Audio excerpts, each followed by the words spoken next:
Aláròyé máa wí o. Àwọn ajínigbé wọlé lọ jí obìnrin yìí gbé nínú ilé rẹ̀ lóde Ìrẹ̀lẹ̀. Abilékọ kan tí wọ́n porúkọ rẹ̀ ní Mọ́rẹ́nikẹ́ Fálọ́nà làwọn agbébọn ti jí gbé nínú ilé rẹ̀ nílùú Òde Ìrẹ̀lẹ̀ lálẹ́ ọjọ́ Ìṣẹ́gun Tuesday ọjọ́ 16 oṣù kẹfà ọdún 2026 tá a wà yìí.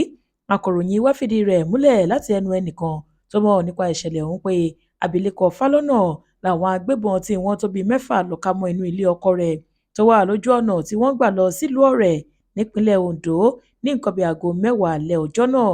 Ó ní ìbọn làwọn ajínigbé ọ̀hún kọ́kọ́ dà bolẹ̀ léyìí tó ti kọ́kọ́ dá jìnnìjìnnì sọ́kàn àwọn èèyàn tó wà ládùúgbò ọ̀hún tí olúkúlùkù sì ti ilẹ̀kùn mórí pinpin.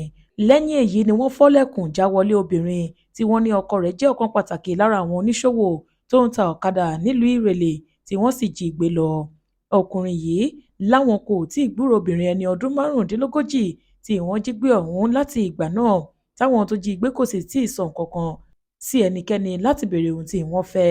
Wọ́n ní kàyéfì pátápátá ní ìṣẹ̀lẹ̀ ọ̀hún sì ń jẹ́ fáwọn èèyàn nítorí kò sẹ́ni tó gbọ́ irú nǹkan bẹ́ẹ̀ rí nílùú Òde Ìrẹ̀lẹ̀. Ó ní etí lásán làwọn fi ń gbọ́ tẹ́lẹ̀ nígbà tí wọ́n bá ń pariwo pé wọ́n jí àwọn èèyàn gbé láwọn apá ibì kan nípínlẹ̀ Ondo. Nígbà tí akọ̀ròyìn wa kọ̀ sí orí adé ìlú ọ̀hún ìyẹn Ọba Samuel Ọmọparíọlá Òdìmáyọ̀ tó ṣẹ̀ṣẹ̀ gbọ́pá àṣẹ níbẹ̀rẹ̀ ọ̀sẹ̀ tá a wà yìí ó júwe ìṣẹ̀lẹ̀ náà bí ohun tó ń dùn òun dọ́kàn gidigidi.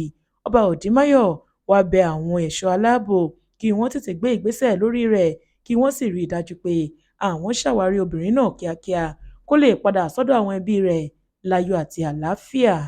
Alukoro iléeṣẹ́ ọlọ́pàá ìpínlẹ̀ Ondo Abáyọ̀mí Jímọ̀ sọ ní tirẹ̀ pé iṣẹ́ ti ń lọ lábẹ́nú láti rí abilékọ yìí tú sílẹ̀ nínú ìgbèkùn àwọn tó jí gbé.